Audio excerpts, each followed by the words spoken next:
সাধারণ মানুষের উপরে আস্থা না রেখে আমলা নির্ভর হয়ে পড়ায় শেখ হাসিনাকে পালাতে হয়েছে বলে মনে করছেন বিশ্লেষকরা। আন্দোলনকারী শিক্ষার্থীরা জানিয়েছে, ফ্যাসিস্ট হাসিনা শেষ পর্যন্ত ক্ষমতা আঁকড়ে থাকার ষড়যন্ত্র করেছে। সিরাত আল মুস্তাকিমের রিপোর্ট। এক বছর আগের এই দিনে গণ আন্দোলনের চূড়ান্ত পর্যায়ে পৌঁছে তৎকালীন প্রধানমন্ত্রী স্বৈরাচার শেখ হাসিনাকে দেশ ছাড়তে বাধ্য করে ছাত্র জনতা। জনতার রোষে পড়ে নিয়ন্ত্রণ হারানোর পরিস্থিতির মুখে মাত্র ৪৫ মিনিটের এক ঘনঘটাপূর্ণ সময়ে তাকে বিদায় নিতে হয়। দলের নেতাকর্মীদের কথা চিন্তা না করে নিজের জীবন নিয়ে বোন রেহানা সহ ঘনিষ্ঠ কয়েকজনকে সাথী করে ভারতে গিয়ে আশ্রয় নেন শেখ হাসিনা।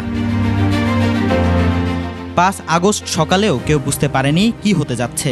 ওই দিনই যে দেশের গণমানুষের মুক্তির সূর্য উঠবে তা কেউ ধারণাও করতে পারেননি। তবে আন্দোলন ছিল তুঙ্গে।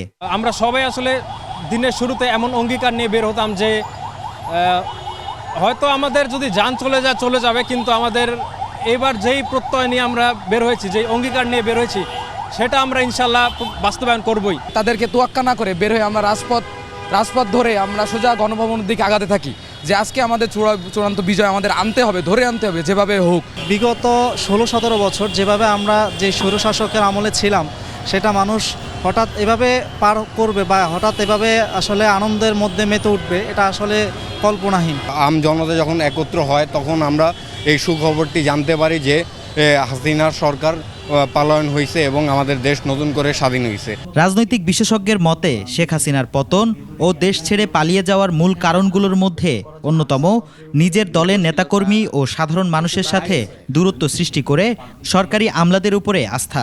আমলাতান্ত্রিক নির্ভরশীলতাটা এটা ক্রমান্বয়ে তার মধ্যে বেড়েছে এবং বাড়তে বাড়তে এক পর্যায়ে গিয়ে এটা এমন জায়গায় চলে গেছে যে রাজনীতিবিদরা তার কাছে সেকেন্ডারি একটা বিষয় হয়ে গেল। ক্ষমতার মূল কাঠামোতে আমলাতন্ত্রের উপর নির্ভরশীলতা তার বেড়ে গেল।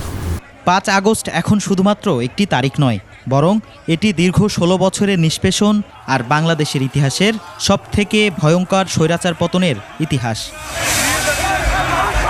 সিরাত আল মুস্তাকিম, ২১ টেলিভিশন, ঢাকা।